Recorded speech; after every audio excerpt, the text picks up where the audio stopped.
probabilities have to add up to be 1 unless I'm rounding. And notice here, I'm not listing probabilities. There's nowhere I could round. So it's going to be, now here's one thing. Let's do another one that's a little bit weird, because the book does have one that's a little bit weird.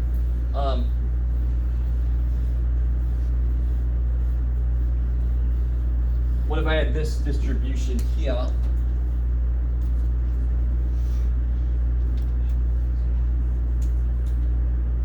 Right up. How tall would that be?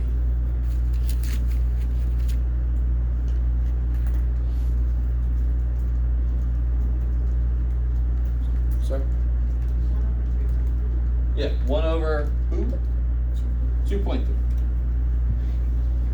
Which you could then make a decimal, but then you'd have to round it. And then it wouldn't be 1 anymore because we rounded. And that's the only reason any valid probability distribution would not add up to 1 is if I rounded somewhere. So I would say don't round this shit. Just make it 10 out of 23. Make it easier to look at. You guys cool with these being the same? Yeah. Because they multiply top and bottom by 10, so of course it's the same. And now if I ask you what's the probability that it's from 8 to 8.5, not to scale?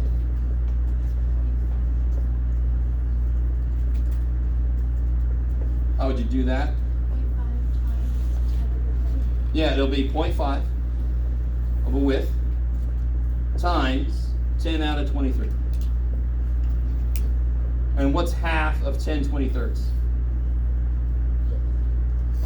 5 23rds. Kick ass. And then you could make it 4 decimal place answer.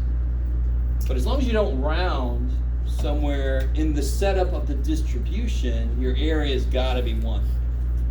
Good question, though. I like it.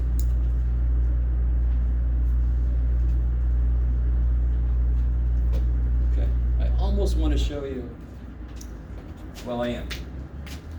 Let's see if you guys get this one. What if I had, we're never going to do this, and then like 6 of you just turned your brains off, but oh well.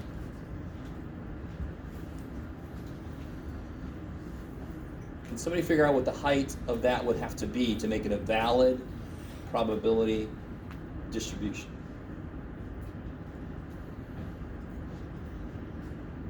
What's the formula for the area of a triangle?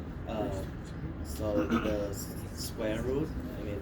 Formula for this one is length, let's call this base, let's call this height, right? Oh yeah, so the Formula for that is base times height. How's the triangle related to that?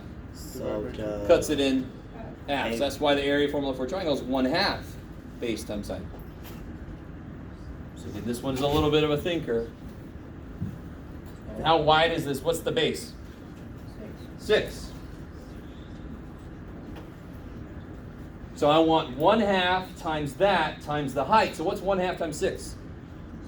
3. So what's the height got to be to multiply by that to make it 1? 1/3. Become a 3. The idea didn't change. The area must be 1. The geometrical formula changed because I have a different shape.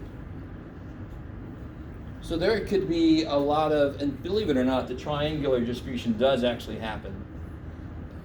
There could be trapezoidal distributions. There can be all kinds of weird-ass distributions that I have geometric formulas for.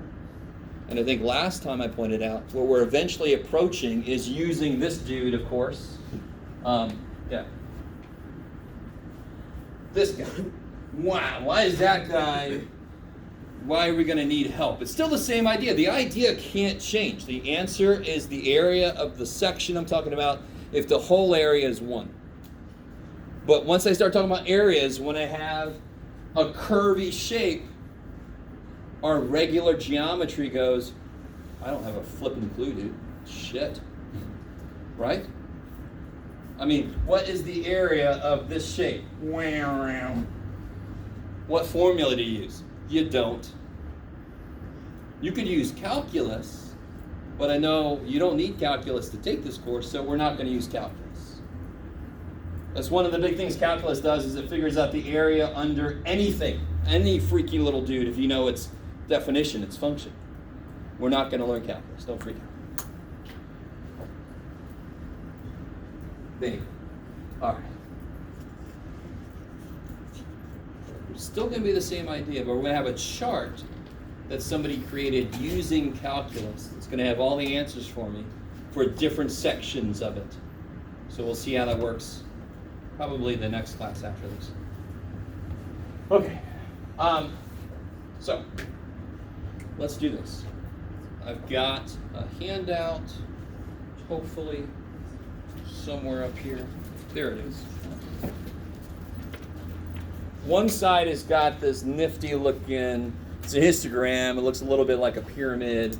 Don't do that side, do the boring side. And I would suggest you do number 3 first. That's the one dealing with uniform distributions. The other ones are dealing with binomial, just to get a little more practice with that.